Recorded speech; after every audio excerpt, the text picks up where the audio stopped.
네, 안녕하세요. 이희찬입니다. 지난주에 이어서 러시아 민주화 특집 2부를 시작하겠습니다.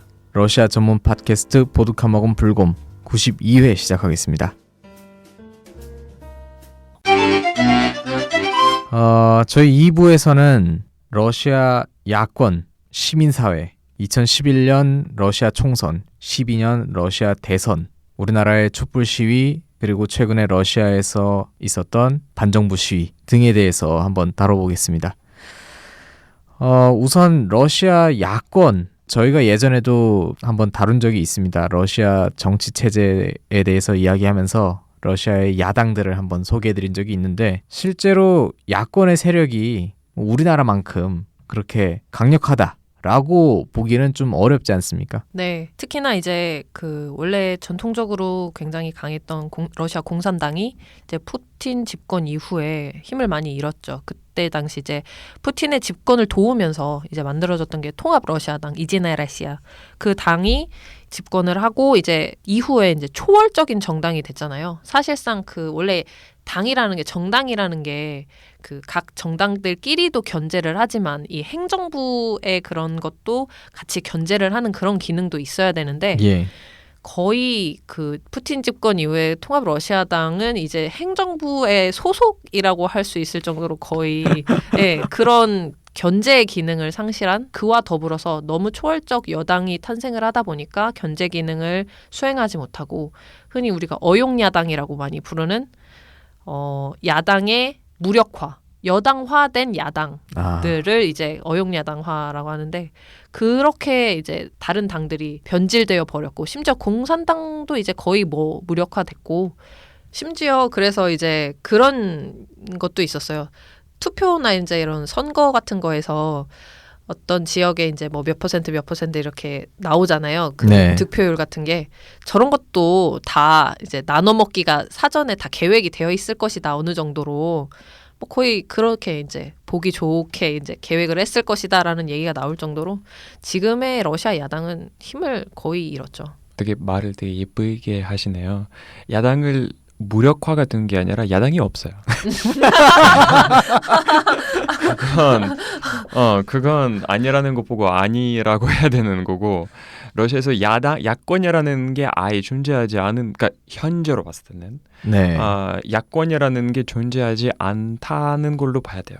네. 그러니까 통합 러시아당은 주권을 갖고 있고, 나머지 당들은 스프라딜리오야 러시아라든가 리베랄 LDPR이라든가 이런 당은 공식적으로 존재하긴 하지만 전혀 세력이 없고 전혀 주도권이 없고, 통합 러시아 당 밑에서 일하는 그런 부하 직원이라고 거의 역할을 하고 있다고. 그렇죠.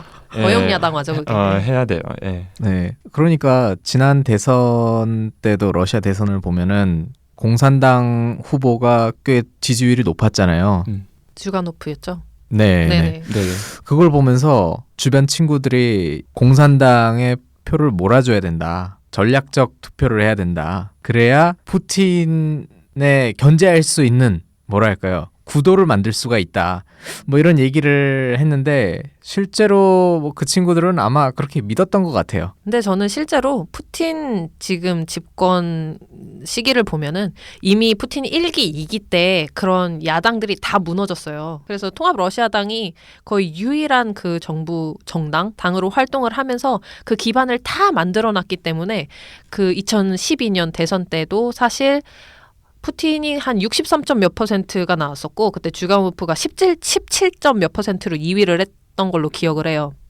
근데 사실 이것도 정말 이제 압도적으로 너무 푸틴이 80 몇 %, 90 몇 % 이렇게 득표를 해서 당선이 되면은 이상하잖아요. 그러니까 이것마저도 이제 통합 러시아당과 푸틴에 의해서 어느 정도 이렇게 보기 좋게 맞춰진 것이 아닐까라는 생각을 했어요. 이 러시아에서 야권이 무너졌기 때문에 야권에서 또 내세울 만한 그만한 후보를 또 키워낼 수가 없고, 그렇다 보니까 물어보잖아요. 너네 왜 자꾸 푸틴만 뽑아? 그러면은 푸틴 아니면은 누굴 뽑아? 이렇게 답할 정도로 사실 푸틴에 대항할 만한 그런 인사를 발굴하고 키워낼 수 있는, 클 수 있는 환경이 아닌 거죠. 그렇죠. 이미 그 기반을 예전부터 이렇게 계속 다져놨던 게, 원래 이제 구소련이 붕괴되고 나서 처음에 이제 국가 두마가 있잖아요. 하원을 이제 뽑을 때 그 비례대표제로 225석, 그다음에 이제 다수득표제로 225석 해서 총 450석으로 이렇게 뽑기로 이제 헌법은 이제 법으로 제정을 해놨었잖아요. 그래서 쭉 그렇게 시행을 해오다가 이제 푸틴 집권하고 2004년에 이거를 다수득표제를 없애고 100% 비례대표제로 이제 이거를 전환을 시켰어요. 그래서 이제 정당에만 투표를 해서 거기에 이제 득표하는 비율에 따라서 비례득표제를 하니까 아무래도 상대적으로 더 많은 그 지지를 받은 당연히 이제 제일 당인 통합 러시아당이겠죠. 그 의석수가 그래서 거의 이제 지배적으로 확보를 할 수 있는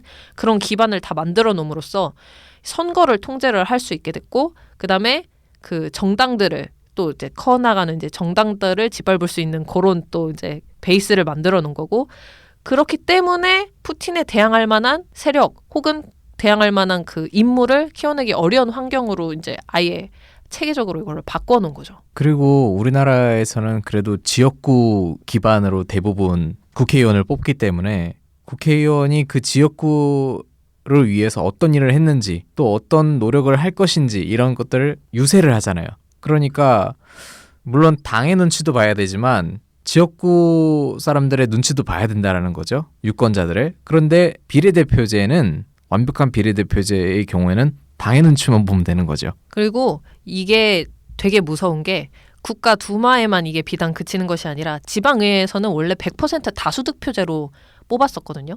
근데 이 푸틴 이후에 2004년부터 이제 점차적으로 비례대표제와 다수득표제를 혼합해서 이제 가는 지금 추세예요. 그리고 이제 2004년에 이 그 비례대표제로 바꾸면서 원래는 그 지방의 그 의회장이라든지 그 지도자를 직접 이제 투표로 해서 선출을 했었는데 이거를 없애고 중앙 정부에서 그 지방의 그 수장들을 그냥 임명을 하는 이런 방식으로 바뀌었거든요. 그게 전권 대표 개념인가요? 그렇죠. 네. 그래서 이 세력을, 왜냐면은 중앙정부에서 나온 인사는 이 지역에 대해서 이해도는 떨어지지만 파워는 아무래도 더 세잖아요. 그러니까 지역에서 선출된 장이라고 해도 이 그 정권 대표, 이 중앙에서 보내온 사람의 눈치를 계속 볼 수밖에 없고, 아무래도 중앙정부와 지방에서의 의견이 다르게 되면은 당연히 이 지방의회에서 나온 의견이 중앙정부의 의견을 따라갈 수밖에 없는 이런 구조가 되기 때문에 점차적으로 중앙집권적이고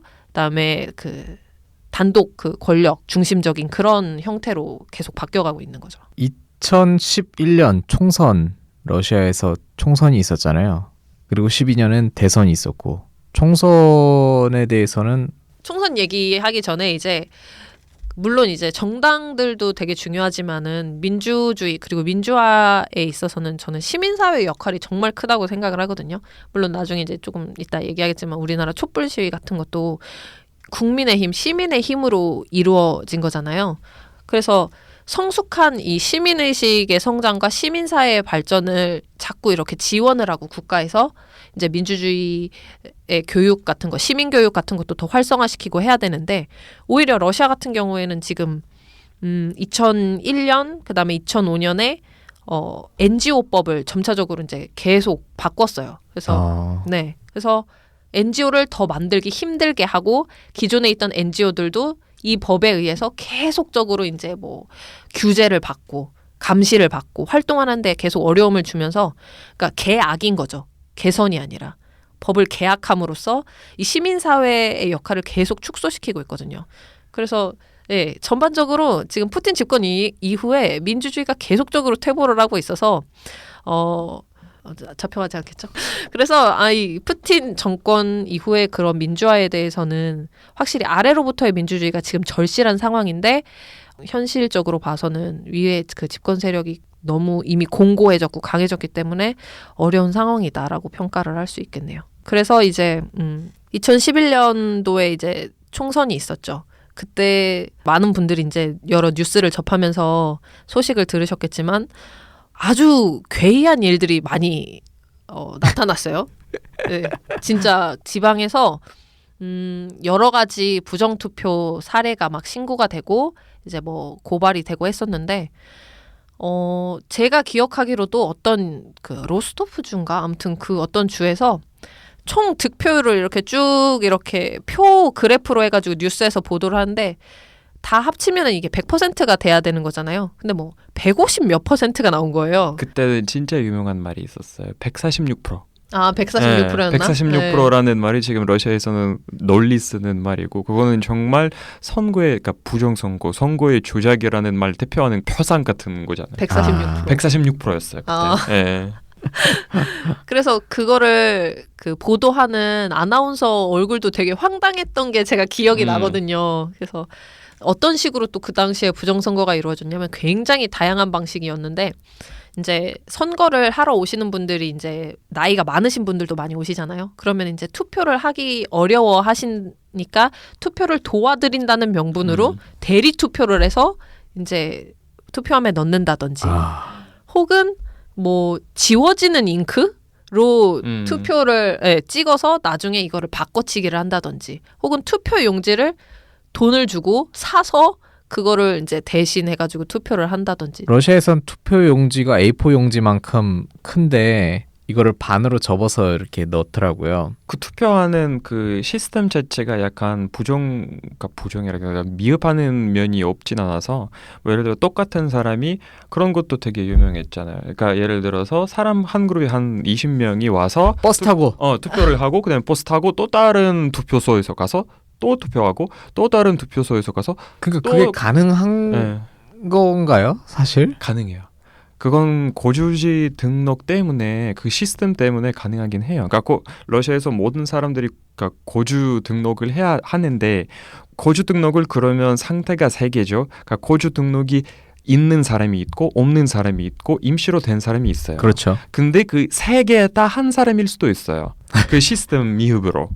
그래서 내가 사실상은 투표소 3개 돌아서 이 3개 방식으로 다 투표할 수 있게 돼 있어요. 야, 그러니까 146%가 나오는 거죠. 그래서 되게 저도 그 또 그 부정 투표 그것 중에 하나가 어떤 그 조그만한 지역구에서 그 출구조사 같은 거를 하잖아요. 그러면 이제 그 투표하고 나오는 사람의 수를 센 거예요. 수를 세서 예를 들어서 뭐 200명이면 200명이다. 뭐 우리 동에서 뭐 200명이 나왔다. 근데 표가 270표가 나왔어. 뭐 이런 식인 거잖아요. 그래서 그걸 보면서 이제 사람들이 이제는 정말 안 되겠다 싶어서 이제 2011년 그 총선 이후에 시위를 했죠. 그런 반부패 부정투표에 대해서 이제 반대하는 시위를 했었는데 역시나 이때도 굉장히 말이 많았던 게 시위를 해서 친정부 세력, 그러니까 친푸틴 세력, 뭐 반푸틴 세력, 뭐 이렇게 친정부 반정부 세력이 있잖아요. 그래서 이거는 2012년 대선 이후였다. 대선 이후에 이제 그렇게 모스크바에서 이제 막 여러 사람들이 나와가지고 각자의 목소리로 시위를 하는데 경찰들이 와가지고 반푸틴 세력만 체포를 싹 해간 거예요. 그러니까 이게 또 이제 보도가 되고 나니까 전 국민적으로 반푸틴 감정이 또 격화가 돼가지고 네. 이게 지속이 됐었죠. 사실 이게 되게 시기적으로 중요한 총선이었잖아요. 왜냐하면 그 다음 해에 대선이 있으니까 푸틴 입장에서는 이 총선에서 절대 지면은 안 되는 거였어요. 근데 뭐 여러분도 아시다시피 2008년 이후에 러시아 경제가 굉장히 안 좋아졌잖아요. 급격하게. 왜냐하면 유가가 폭락을 하고 그다음에 유럽이랑 미국에서 경제 제재를 하고 그 당시 뭐 우크라이나 문제도 있었고 해서 대내외적으로 러시아 경제 정치적으로 굉장히 안 좋은 상황이어서 국민들의 불만의 목소리가 조금씩 토로하기 시작했고 그래서 이제 통합 러시아당의 그 지지율이 보장을 못하게 된 거예요. 과반수 이상의 의석을 확보할 수 있을지 없을지도 보장을 못하게 된 상황이어서 이 총선은 어떻게든 놓치면 안 된다라는 생각이 푸틴 머릿속에 있었겠죠. 그렇기 때문에 이 총선에서 이 갖가지 그런 수를 다 도모를 해서 막 146%를 만들어가지고 이기긴 이겼죠. 근데 저는 이 당시에 그 러시아에서 그 부정 선거 시위가 굉장히 크게 발생을 했다고 해서 사실 내심 기대를 했어요. 드디어. 네. 아니요, 전혀.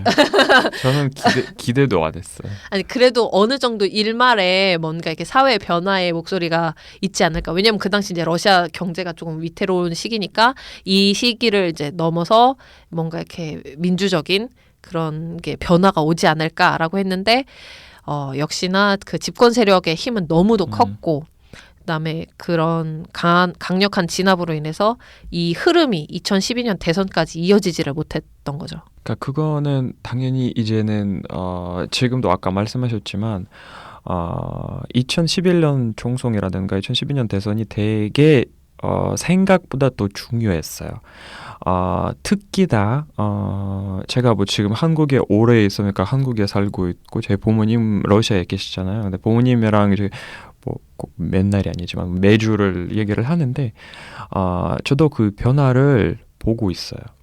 그러니까 특히나 언론을 통해서 하는 프로파간다가 훨씬 그러니까 배로 심해졌어요.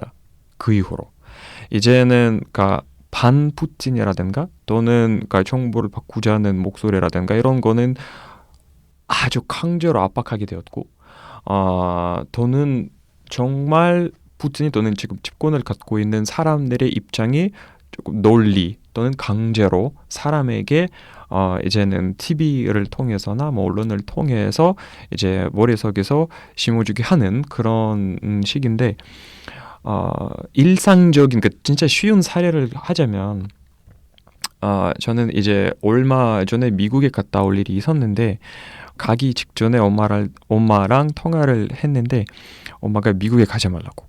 그러니까 미국에서 그러니까 러시아에서 TV에선 비춰주는 미국의 모습이 정말 러시아 사람이 미국 땅을 밟자마자 총을 쏜대요.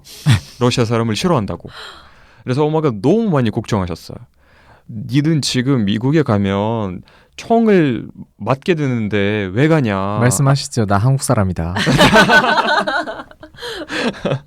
대한민국의 우방국 미국에 가는데 아니 그러니까 지금은 당당하게 그런 얘기를 할 수는 있지만 네. 예, 그때는 그러니까 정말 쉬운 사례를 들자면 그런 것까지 그러니까 정말 지금은 현재 러시아에 대해서는 프로파간다가 되게 심하다고 얘기를 할 수 있는 그러니까 사례를 들 수 있는 그런 거고 반미 감정이라든가 또는 이제는 조금 확대해서 반미라든가 반세계라고 해야 되나 그러니까 러시아가 성이다. 모든 주변에 또는 멀리 있는 국가들은 러시아의 축패다. 그런 얘기가 너무 많이 심해졌기 때문에 그거는 러시아 경제가 어려우니까 우리가 항상 그 북풍 공작 말하잖아요. 그런 것처럼 외부의 적을 계속해서 생산해내서 뭔가 내부 집결을 시키겠다. 그래서 아까 북한이랑 똑같은 상황이죠. 네, 계속 얘기했지만 그 다원주의가 없는 민주주의를 지금 주장하고 있잖아요, 러시아가. 그래서 러시아식 민주주의가 그거거든요, 결국은. 우리는 여러 목소리 말고 지금은 우리 내부에 집중해야 될 때다 해가지고 언론에 대한 통제가 진짜 엄청나잖아요. 그런 게 오히려 러시아는 너무 지금 좋은 상황인 게 경제가 어려우면 불만이 나오잖아요. 그러면 외부에 공공의 적을 만들어. 그러면은 지금 우리 러시아를 압박하고 있는 유럽이라든지 미국이라든지 봐라. 얘네가 우리 러시아가 잘 되는 꼴을 못 보고 이렇게 지금 힘들게 하고 있다. 이럴 때일수록 우리가 이렇게 단합을 해서 그 불만을 밖으로 돌리는 거죠. 그렇죠. 그렇죠. 그래서 이런 식으로 언론을 사실 근데 외부에서 보면은 정말 말도 안 되는 거거든요. 이 언론 통제는 어느 정도 지금 언론인 피살 사건이 수도 없이 있었는데 수면 위로 제대로 올라와서 수사된 게 거의 없잖아요. 러시아에서도. 네. 언론 통제에 대해서 말하자면 정말 좋은 사례가 있어요. 얼마 전인 사례가 이제 여러분들도 아시다시피 미대선 했을 때 러시아 정부에서도 그렇고 러시아 대부분 사람들은 트럼프를 지지하고 있었어요. 뭐 여러 가지 이유가 있었지만 그거는 뭐 자세하게 얘기를 안 하겠지만 근데 이제는 트럼프가 대통령이 돼서 트럼프에 대한 평가라든가 언론을 통해서 비추는 그 평가들은 다 긍정적이었어요.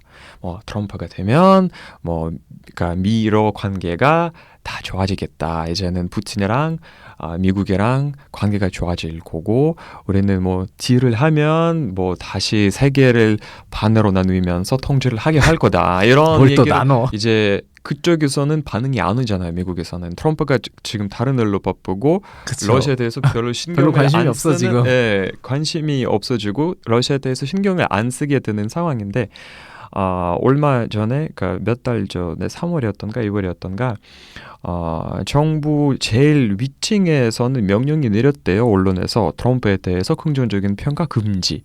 그래서 어느 언론에서 평가를 해봤는데, 그 evaluation을 해봤는데 그 명령이 내려진 날 이전에 트럼프에 대한 얘기가 80%였다면 바로 그날에 10% 이하로 떨어졌어요. 그 트럼프 이름을 부르는 그 지수 자체가. 그거에 그 언론의 통제에 대해서 말하자면 그건 굉장히 좋은 사례인 네. 것 같아요. 그러면은 일리아 씨 부모님도 푸틴을 지지하시는 건가요? 부모님 세대는 대부분 좀 그렇지 않나요? 네, 그렇죠. 그러니까 우리 아빠는 되게 정치에 대해서 관심이 많으신 분인데, 우리 아빠는 그렇죠. 예, 다 푸틴을 지지하죠. 근데 아빠의 논리가 되게 러시아 사람들과 되게 보편적인 논리예요. 푸틴이 아니면 누구냐 이런 논리예요. 러시아를 잘 지키고 있다. 고국을 지키는 일을 잘 수행하고 있다는 평가를 하고 있어요. 이렇게 프로파간다가 무섭습니다. 언론에 대해서 언론이 참 그 효과적인 통제 수단이잖아요. 그래서 그런 거를 봐도 참 무서운 게 러시아 정치인들 중에 이제 푸틴에 대해서 반대의 목소리를 그래도 내는 정치인들이 꾸준히 있잖아요. 몇 있어요. 명이. 예. 네, 그 몇 년 2015년인가요? 옘소프가 네, 피살됐을 때도 그 당시에 언론의 반응, 그러니까 러시아 국내 언론의 반응도 물론 굉장히 그때는 좀 거물이 어쨌든 그런 사건을 당했으니까 보도가 많이 된 편인데도 불구하고 거기에 대해서 어떤 예를 들어서 우리나라 같으면 문제 제기를 한다든지 계속 수사가 어떻게 흐르고 있는지를 좀 약간 촉구하는 식으로 보도가 될 텐데 거의 대부분의 그 언론에서는 그냥 이랬다 하는 그냥 사실 보도 이외에는 그런 이후의 기사들이 거의 없더라고요. 그래서 그건 그런데 근데 저는 개인적으로 그러니까 옘소프 사태 같은 경우는 저는 과장하지 말았으면 좋겠어요. 않았으면 좋겠어요. 왜냐하면 옘소프에 대해서 말하자면 그러니까 해외 언론에서 비추는 게 옘소프의 푸틴의 적이었다. 뭐 야권자였다. 근데 사실은 아니거든요. 그렇게 중요한 사람도 아니었고, 그러니까 90년대 약간 그래도 어느 정도 주도권을 갖고 있는 사람이었고, 어느 당 대표였지만 2000년대에 들어서는 존재감이 없었던 거죠. 네, 존재감이 제로였어요. 사실은 그 사람이. 그러니까 피살 사건은 당연히 안타까운 사실이지만, 제 개인적인 아무리 푸틴을 지지하지 않은 저로서도. 푸틴이 옘소프의 피살 사건과 관련이 없었던 게 가능성이 크다고 봐요. 저도 그렇게 생각했던 게 네. 러시아가 어려운데 굳이 이 존재감 없는 그러니까 왜냐하면 정치인을 중요성이 없는 사람을 살인하는 것도 좀 이렇게 바보 같은 짓이기도 하고 러시아 사람들이 다 아는 게 푸틴이 되게 똑똑한 지도자예요. 바보가 아니죠. 네, 바보가 아니에요. 자기가 그렇게 지금 반푸틴이 세력이 거세지고 있는데 자기를 반대하는 사람들을 살인한다? 약간 그런 건 아닌 것 같아요. 그래서 저는 그때 당시에 있었던 얘기 중에 하나가 아마 이거는 서방 세계에서 그렇죠. 살인을 저지르고 이것을 이제 반푸틴 감정으로 몰아가서 그렇죠. 저는 이 가능성이 더 가능성이 높다고 더 크다고 봐요. 네, 저도 생각했거든요. 저도 그렇게 생각합니다. 저는 근데 솔직히 서방 세계에 의한 살인까지는 조금 무리가 있고 네, 뭐 개인적인 그런 뭐 사정이 있었고 혹은 뭐 이제 뭐 정말 그런 연적이 있었거나 뭐 혹은 네. 뭐가 있었을지 모르겠지만 보니까 개인적인 문제도 좀 많더라고요. 개인적인 많았어요. 그 네. 사람이. 예. 그래서 그 사람의 살인에 대해서는 솔직히 뭐 정부가 개입했을 가능성 혹은 외부 세력이 개입했을 가능성은 되게 낮은 것 같기는 한데 그걸 빌미로 해서 그 서방 세력이 푸틴에 대해서 공격을 하려고 정말 마음 먹고 기사를 쓴 것 같다라는 생각은 저도 들었거든요. 해외 언론에서 정말 그 대서특필을 하면서 봐라. 푸틴 정권의 인권 탄압이 이 정도다라는 식으로 이제 막 그렇게 보도를 했었거든요. 근데 사실은 근데 맞기도 맞잖아요. 그 푸틴이 자신의 정적들을 정말 어떻게 보면 이렇게 탄압을 하고 제거를 홍차 하는 먹여가면서. 거는 그런 거는 맞기는 맞잖아요. 그래서 서방에서 이런 거를 이용을 해서 계속 이렇게 러시아를 견제를 할수록 푸틴은 이것을 이용해서 내부의 그런 단합을 계속 이렇게 유도를 하고 정말 똑똑한 사람이구나. 네. 근데 확실히 얼마 전 그럼 그거는 어떻게 생각하세요? 그 지난달에 3월에 그 우크라이나에서 러시아 하원 의원이 또 피살당했잖아요. 데니스 보로넨코프 의원인데 그 사람은 어떻게 생각하세요? 정말 정적 제거를 당한 것인지 아니면 넴소프랑 비슷한 사례? 저는 넴소프랑 약간 비슷한 사례로 생각하기도 하고요. 그러니까 그것도 약간 여기는 또 우크라이나 사태에 대해서 얘기를 말해야 되는데 좀 복잡해요. 거기도 약간 좀 복잡한 사례이고 현재 러시아 정부는 뭐 당연히 민주주의적이지 않고 여러 가지 문제가 되게 크지만 물질적으로 정적을 제거하는 것까지 방법까지는 고려하지 않은 정부라고 봐요. 옛날에는 그러니까 푸틴 초창기에서는 뭐 베레조스키 살인 사건이라든가 그럴 때는 충분히 의심할 수 있는 사례였지만 요새 들어서 뭐 푸틴도 그렇고 푸틴 주변에 있는 도 그렇고 그래서 푸틴이 지금은 러시아에 대해서는 많이 아는 사람이면 다인데 지금 주변을 다 바꾸고 있어요. 계속 뭐 장관을 해고시키고 새로운 장관을 뽑고 뭔가를 주변에 있는 사람들을 계속 막 로테이션을 하고 있는 상황인데 이런 그러니까 하원에서는 뭐 도피해서 다른 나라의 뭐 국적까지는 바꿔서 막 이런 사례들은 정부에서는 개입할 가능성이 크지 않다고 봐요. 저는 개인적으로. 그건 여러 가지 세력이 꼬이는 상황에서 푸틴의 정적을 물질적으로 살인하는 것처럼 이렇게 흔적을 주고 싶은 세력이 되게 엄청 크거든요. 그거는 유럽이든 미국이든 아니면 러시아 내에 있는 세력이든. 뭐 그것도 이런 얘기를 시작하려면 나발리 현상에 대해서 더 얘기를 해야 되는데 네, 그렇지 않아도 이 네. 나발리에 대해서 한번 또 얘기를 해보고 싶었어요. 2011년 총선부터 시작해서 러시아에서 뜨기 시작한 인물이라고 볼 수가 있는데 어떻게 평가를 하세요? 개인적으로는 정말 러시아의 민주화에 대해서 굉장히 관심이 많은 사람으로서 최근에 그 계속 반푸틴 시위, 반정부 시위가 일어나고 있잖아요. 그 얼마 전에 또 상트페테르부르크에서 굉장히 큰 시위가 있기도 했고요. 근데 그때 이제 그런 중심 어떻게 보면은 세력이죠. 사실 그 시위가 일어나게 된 계기도 그 나발니 재단에서 이제 메드베데프의 그런 부패에 대해서 이제 폭로를 하게 되면서 이제 그게 그 촉발이 된 거잖아요.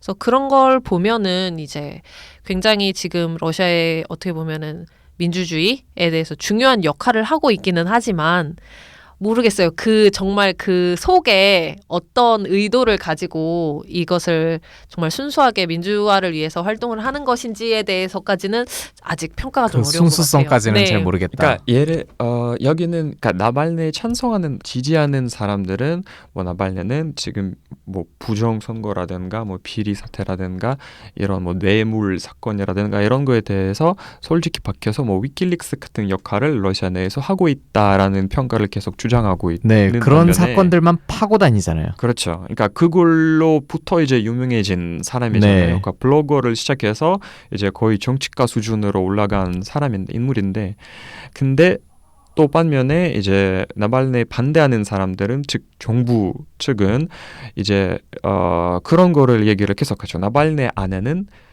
미국의 시민권자다. 그래서 당연히 미국에 관련이 없진 않다. 나발리도 경력을 보면 미국에서 아이비리그 대학교 나왔더라고요. 아이비리그 대학교 나왔고 미국 CIA라든가 뭐 그 정부랑 관련이 없진 않다. 그래서 그쪽에서는 다 주작한 거다라는 주장은 없진 않아요. 그래서 어느 게 진실이지 어느 게 거짓인지 우리가 알 수는 없지만 러시아 내에서 나발리에 대해서 평가도 되게 엇갈리고 있어요. 뭐 얼마 전에 모스크바의 시장 선거했을 때도 나발리가 거기는 출마해서 2위를 차지했어요. 근데 거기도 제가 개인적으로 어마어마한 결과라고 봐요.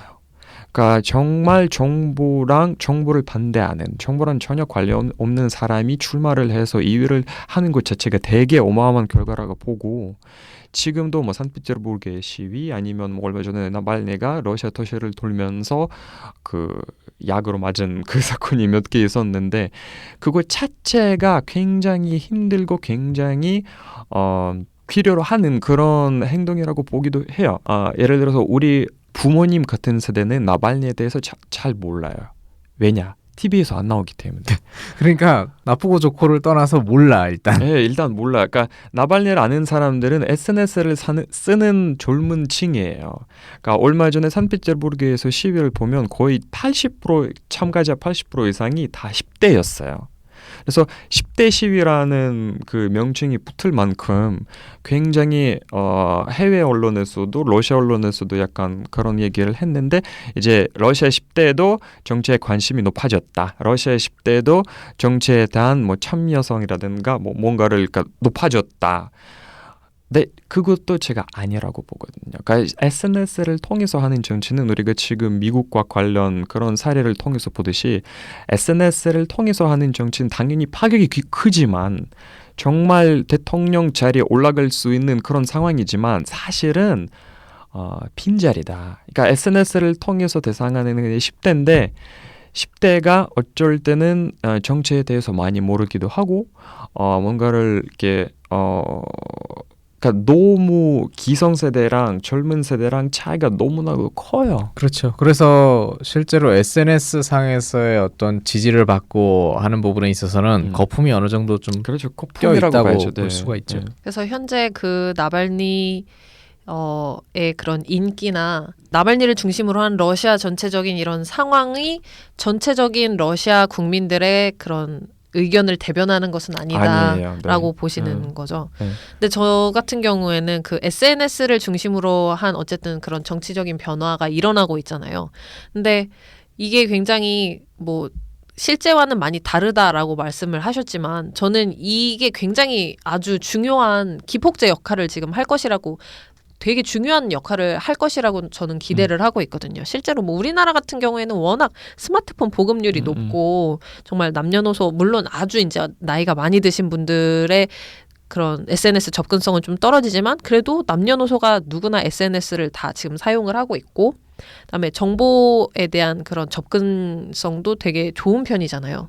그래서 실제로 정치인들이 지금 가장 어떻게 보면 신경을 써서 그 주력하고 있는 부분이 SNS 홍보잖아요. 네. 네, SNS, 페이스북으로 방송을 하고 선거 유세를 다니는 동안에도 계속 그런 SNS를 이용해서 홍보를 하기도 하고 그래서 러시아도 분명히 지금 이제 뭐 시작은 이렇게 SNS를 이용하는 젊은 친구들, 젊은 층을 대상으로 해서 이렇게 시작이 되지만 이 기성세대들도 현 정부나 이런 부정한 세력들에 대해서 불만이 저는 있을 거라고 생각을 해요. 그러니까 어떤 부분에서냐면 그러니까 분명히 우리가 예전보다는 민주적으로 변한 것 같은데 여전히 경제는 어렵고 미래가 지금 전혀 밝지가 않잖아요. 그런 부분에 있어서 개혁이 필요하다는 점에 대해서는 기성세대도 동감을 하고 있을 거라고 생각을 하는데 다만 이것을 어떻게 바꿔야 될지 누구에게 이것을 맡겨야 될지 를 모르고 있는 상황이라고 저는 생각을 하거든요. 러시아도. 저는 약간 동감할 수 없는 얘기인데, 그러니까 우리 부모님도 예를 들게요. 모든 러시아 사람들 당연히 기성세대를 대표할 수는 없지만, 우리 부모님 세대 같은 경우는 당연히 정부에서 일하는 뭐 대통령이라든가 바로 밑에 있는 부하직원이라든가 이런 사람들은 비리 문제라든가 뭐 뇌물 문제라든가 당연하다고 봐요. 그리고 그건 굳이 개선해야 한다는 의식을 갖고 있진 않아요. 그러니까 왜냐하면 예를 들어서 얼마 전에 뭐 그 한국에서도 되게 큰 정치적인 스캔들이 있었고 그 뇌물 때문에 실제로 대통령이 탄핵당한 그런 사건이 있었잖아요. 근데 러시아에서는 그 사건을 전혀 이해가 안 됐어요. 뇌물 받다가 탄핵당해? 그러니까 이런 정도였어요. 대통령이야 뭐 당연히 다 뇌물 받겠지라는 러시아 기성세대 태도거든요. 오로지 돈 때문에 그러냐? 그러니까 이런 그 정도는 당연한 거다. 당연한 거다. 당연히 대통령이야말로 뭐 당연히 뇌물 받겠지라는 게 그러니까 그 정도면은 그러니까. 그 작은 문제를 가지고 뭘 트집을 잡냐 그럴 수도 있는 거지. 약간 이런 느낌인 것 같아요. 대의를 위해서 작은 것은 포기할 줄도 알아야 되고 네, 눈 그런 거 감아줄 줄도 있잖아요. 알아야 뭐, 되고. 러시아 국회의원들이 외제차를 타고 뭐 벤틀리라든가 정말 고급 승용차를 타고 다니는 거에 대해서도 젊은 층은 뭐 하는 거냐 맞아요. 라고 얘기하지만 사실 기성세대는 기성세대는 아무렇지도 않게 국회의원이잖아. 어. 약간 이런 거. 맞아요. 그러니까 뭔가를 아래로 위로 보는 느낌이 되게 당연하다고 생각해요. 네. 그러니까 대통령이잖아. 당연히 할 수 있어. 그 사람들은 우리가 함부로 끌어내릴 수 있는 그런 존재가 아니다라는 약간 인식이 좀 깔려 있는 것 같아요. 그런 권리도 우리한테는 없고 그러니까. 그거는 제일 중요한 거예요. 그러니까 우리가 대통령을 끌어낼 권리가 없고 우리가 누군데 대통령을 감히 비판해.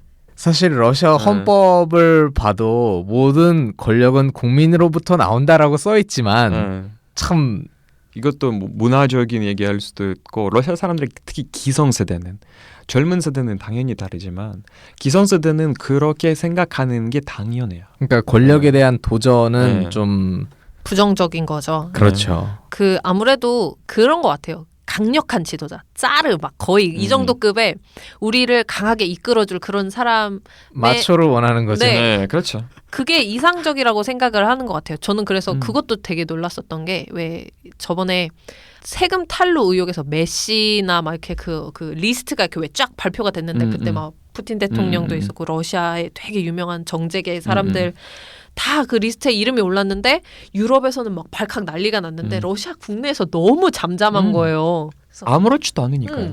근데 뭐 그게 재산이 조금 은닉한 게 아니라 정말 천문학적으로 어떻게 보면 이게 다 세금이잖아요. 근데 자신들의 세금이 그렇게 막 그 정부 고위 인사들에 대해서 함부로 쓰이고 은닉하고 그랬는데 왜 이게 이렇게 러시아에는 반응이 없을까라고 생각을 해보니까 그게 맞는 것 같아요. 그러니까 권력을 갖고 있는 사람들은 그 정도야 뭐 라는 의식이 러시아 기성세대 의식이에요. 저는 개인적으로 좀 궁금한 게 최순실 국정농단 사태가 있었고 한국에 이제 오래 살고 계신 일리아 씨의 입장으로 봤을 때 최순실 국정농단 촛불 시위 어떻게 보셨어요? 우선 그러니까 러시아에서 보는 이 사건에 대한 러시아에서 보는 입장이 있고 제가 개인적으로 보는 입장이 있어요. 러시아에서 공식적으로 보는 입장은 되게 좀 그러니까 쌀쌀하다고 그러니까 차갑다고 해야 되나? 굳이 아무것도 대통령이 아무것도 안 했는데 굳이 그렇게까지 이런 입장이었는데 저는 개인적으로 되게 잘 된 거라고 생각하고 있어요. 저는 촛불 시위를 보면서 이제 생각이 드는 게 어느 유럽이나 미 주력에 있는 나라보다 민주주의가 뿌리를 깊게 심어줬구나라는 생각까지도 들었어요. 그러니까 원래는 한국 대한민국 사회 자체가 러시아 사회나 유럽 사회보다 조금 전체에 관심이 훨씬 더 많고 되게 적극적이라는 말을 쓰고 싶어요. 그러니까 뭔가를 마음에 안 들거나 아니면 누가 봐도 말도 안 되는 사건이 터질 때는 사람들이 정말 대량으로 광화문에 나가서 이렇게 반대 시위를 하는 그런 곳 자체가 되게 신기하고 그러니까 러시아 사람들의 입장에서 봤을 때는 되게 신기하고 뭐하러 그렇게 적극적이냐라는 말까지 나올 정도로 이렇게 너무 적극적이고 뭔가 관심을 지나치게 하는 그런 입장인데 저는 개인적으로 되게 이 정치 스캔들 자체가 그 처음부터 끝까지 이제 결과를 보면서까지도 되게 잘 된 거라고 생각하고 있어요. 우선 대한민국에서는 뭐 색깔론 얘기를 가면 안 되지만 되게 그 두 개로 되게 잘 나눠 있어요. 그러니까 보수랑 진보가 되게 뚜렷하게 그 선이 보이긴 한데 이렇게 보수가 잘못이라는 말을 쓸 수 있는지 모르겠지만 그러니까 뭔가를 사건이 터지면서 보수를 넘겨뜨리고 다시 다른 진보적인 사람들이 무대에 출연하는 것 자체가 되게 러시아에서 볼 수 없는 현상이라고 봐요. 지금도 볼 수 있잖아요. 메드베데프의 그 뇌물에 대한 엄청난 어마어마한 스캔들이 터졌지만 실제로 메드베데프가 뭐 탈세하면서 뭐 어마어마한 부동산을 갖고 있거나 해외 그 오프쇼어에 있는 돈을 굉장히 탈세하면서 보유하는 그런 계좌 번호까지는 알려지면서도 그럼에도 불구하고 러시아 사회 내에서는 아무 반응이 없었던 만큼 그만큼 이제 러시아 내에서는 그거에 대해서는 중요하게 생각하지 않다는 상징이에요. 그러면은 그 메드베데프 사태라든지 최근에 그런 푸틴 대통령에 대한 그런 시위라든지 이런 거에 대해서 30대, 40대, 그러니까 지금 현재 사회를 이끌어 나가고 있는 3, 40대의 입장은 기성세대랑 크게 다르지 않은가요? 크게 다르지 않아요. 근데 여기는 확실하게 여기를 그러니까 냅두자라는 말에 분명히 추가로 얘기를 해야 하는 게 냅두자라는 말이 나온 이유가 우리가 뭐 해봤자 결과가 없을 거다라는 그 믿음이 되게 커요. 우리가 뭐 할 게 없으니까. 내가 목소리를 높여봤자 효과가 없을 거. 그러니까 한국 사람들은 뭔가가 우리가 광화문에 나가서 우리나라 사람들은 일단 컴플레인을 잘 거는 불평불만을 되게 표현하는 스타일이에요.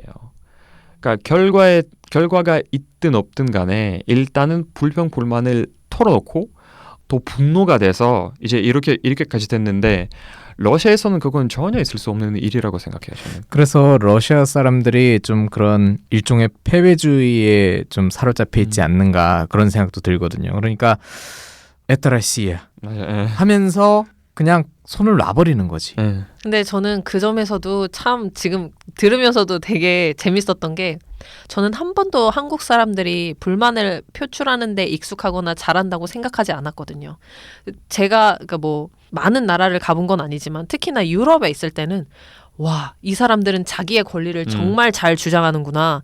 정말 자신의 권리를 이렇게 찾고 지키는 데에는 적극적이구나라는 생각을 많이 했어요. 실제로 파업도 많이 하고 그리고 파업에 대해서 우리나라 같은 경우에는 어떤 뭐 다 그런 건 아닙니다만 일부 나이 드신 분들 같은 경우에는 오히려 기업의 편을 들면서 저 또 파업이라고 저기 자기네들만 생각한다고 그래서 막 노조가 욕을 먹는 경우도 있고 그렇잖아요.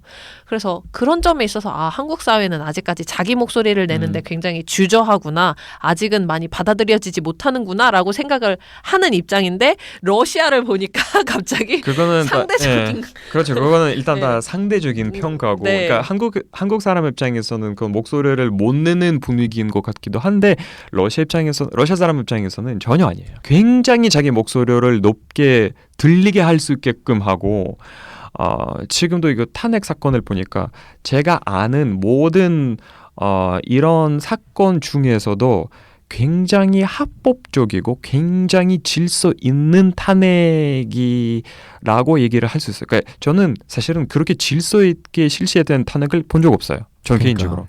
그래서 이 사건을 보면서 정말 대한민국이라는 나라가 민주주의 방향으로 굉장히 어마어마한 한 걸음을 걸었구나라는 생각까지도 들었어요. 우리가 자랑스러운 문화라고 하면서 한류, K-팝 이런 얘기를 하지만 그것보다는 정말 촛불 시위 문화 이것이야말로 우리가 이제는 해외로 수출해야 될 가치 있는 문화가 아닐까. 근데 저는 좀 그렇게 생각합니다. 촛불 시위가 상당히 성공적이고 아주 정말 전 세계적으로 좋은 평가를 받았던 거는 사실이지만 이게 비단 이번 한 번만 이렇게 있었던 건 아니고 우리의 근현대사를 보면 진짜 민주화의 역사거든요. 계속해서 우리는 일본이랑 저항할 때도 우리 국민의 힘으로 맞섰고 독립활동을 했었고 붕괴 이후에 독재 정권, 군부 정권 시절에도 계속 우리는 그 이승만 대통령 3.15 부정선거 이후에 4.19로 또 그 민주주의를 쟁취를 했고 박정희 그 5.16 군사정변 이후에 또 우리는 또 계속해서 투쟁을 해서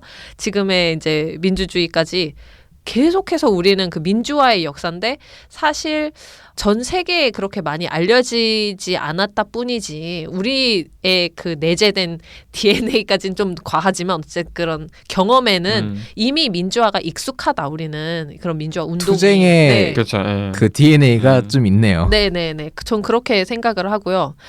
일단 그리고 우리의 촛불 시위 얘기를 하면서 한편으로는 또 저는 또 굉장히 러시아에 대해서도 좀 안타까운 게 러시아 같은 경우에도 어떻게 보면은 정말 세계 최초로 공산주의 정권을 수립을 한 역사가 있고 그들도 투쟁을 했고 혁명을 일으켰고 그 긴 역사 동안에 이 투쟁에 대해서는 러시아도 정말 빠질 수 없는 나라임에는 분명한데 그 정말 한때 그 미국과 어깨를 나란히 했던 그 소련이라는 어마어마한 그 나라가 붕괴를 했다는 게 이 러시아 국민의 입장으로서는 정말 큰 충격이었구나. 왜냐면 이들이 이렇게까지 패배주의에 사로잡히게 된 게 사실 그 소련 붕괴 이후에 그 자신감을 많이 잃었던 게 그 기반이 된 거라고 생각을 하거든요. 그래서 아직까지도 그렇게 민주화가 좀 어려운 상황이 된 게 그 소련의 여파가 아직도 많이 남아 있구나. 그래서 한편으로는 되게 안타깝고 그럼에도 불구하고 여전히 현 푸틴 정권과 그 휘하들의 그 힘이 굉장히 강력하긴 하지만 그래도 끊임없이 민주화 운동이 일어나고 사람들의 시위와 목소리를 내는 것이 끊이지 않고 있다는 사실은 되게 반갑고 또 커졌으면 좋겠다. 하는 생각에 또 그런 긍정적인 또 생각을 하게 됩니다. 네.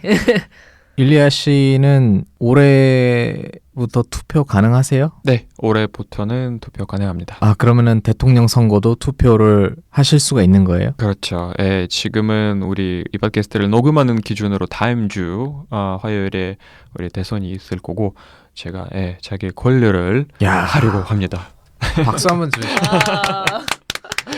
아, 그렇군요. 그러면은 뭐 누구를 지지하는지는 물어보지 않겠습니다. 예. 비밀 투표니까요. 네, 그리고 아마 많은 문화 예술인들이 한 마음이지 않을까 싶습니다. 지난 정권에서 문화 예술인들에 대한 탄압, 언론 탄압 이런 것들이 많았지 않았습니까? 네, 네. 그렇기 때문에 또 블랙리스트에 혹시 있으셨어요? 저는 개인적으로 없었고요. 보셨어요, 그거를? 네, 봤어요. 오. 네, 봤고요. 근데 제가 이번에 이제 그 대선 투표권도 생기기도 하고 그러면서 그 대선 앞두고 우리 TV 토론을 다 그 후보들이 했지 않습니까? 이런 거 다 아주 열심히 신중하게 보면서 많은 생각을 하게 되었어요. 역시 이제 12년 대선보다 훨씬 또 이제 진화가 되었고 6차 토론까지도 제가 진행됐던 걸로 알고 있는데 1차, 2차 토론은 정말 유치했던 반면에 6차 토론 때 이제는 정말 열매 있는 그런 얘기를 나누는 것보다 그러니까 짧은 기간에도 그렇게 큰 진화가 발전되었던 것도 제가 되게 신기했습니다. 그렇군요. 네. 여러분, 일리아 씨도 국민으로서의 권리를 행사합니다. 방송이 아마 나가는 시점에는 우리가 새로운 정권을 창출한 시점이 되겠습니다만 다들 투표하셨을 거라고 생각합니다. 예. 민주시민으로서. 예, 맞습니다. 알겠습니다. 오늘 저희와 함께한 소감 간단하게 한마디씩 부탁드립니다. 아, 네. 개인적으로 굉장히 오랜만에 이렇게 찾아뵙게 돼서 정말 반갑고요. 우리나라도 지난해 말부터 아주 뜨거운 이슈였고 또 이런 민주화의 바람이 러시아에도 최근에도 또 이렇게 아주 핫 이슈로서 중요하게 지금 생각이 되고 있는 시점에 이런 주제로 또 일리아 씨와 또 토론이 아니라 이렇게 함께 의견을 나눌 수 있게 돼서 저는 개인적으로 저는 한국 사람으로서의 러시아를 바라보니까 러시아 내부의 그런 입장에 대해서는 어쩌면 잘 몰랐을 수도 있는데 그런 부분에 있어서 얘기를 들을 수 있었던 게 되게 좋았고요. 네. 앞으로 이런 주제에 대해서 우리가 좀 더 자유롭고 좀 많은 이야기가 더 나눠지기를 바랍니다. 다음 주부터 가능할 거라고 봅니다. 네, 저도 그렇게 가능할 거라고 봅니다. 우선 저를 초대해 주신 의사님 고맙다고 말씀드리고 싶고요. 항상 정치나 경제에 대해서 제가 항상 관심을 갖고 있는 분야라서 자주 불렀으면 좋겠고요. 오늘도 그렇게 오늘 러시아 사람 못지않게 러시아 정치에 대해서 너무 많이 아시니까 제가 놀랬고요. 저도 러시아 정치라든가 러시아 국내 정치, 러시아 해외 정치에 대해서 굉장히 많은 관심을 갖고 있는 사람으로서 이렇게 러시아에 대해서 애정 또는 러시아에 대해서 관심을 갖게 해주셔서 고맙다는 말씀을 드리고 싶고요. 그리고 이제 이 팟캐스트를 나간 시점에서는 아마 대한민국 정권도 바뀌었을 거라고 생각하고 있어요. 그래서 조금 더 자유롭고 조금 더 이제 많은 얘기를 자유롭게 토론해 줬으면 하는 그런 바람으로 앞으로도 이 팟캐스트를 좀 번창했으면 좋겠고요. 러시아 정치 또는 대한민국과 러시아 간에 대한 정치, 경제, 사회, 문화 교류에 대한 많은 얘기를 했으면 좋겠고요. 저도 자주 초대했으면 좋겠습니다. 감사합니다. 네, 이제 다음 주면은 들어설 새로운 정권이 앞으로 한러 관계만큼은 많은 관심을 갖고 저희 러시아를 사랑하고 러시아어를 전공한 모든 사람들에게 좀 더 많은 기회가 주어졌으면 하는 바람입니다. 오늘 두 분 감사드리고요. 저희는 다음 주 새로운 이야기로 다시 인사드리겠습니다. 감사합니다. 감사합니다. 감사합니다.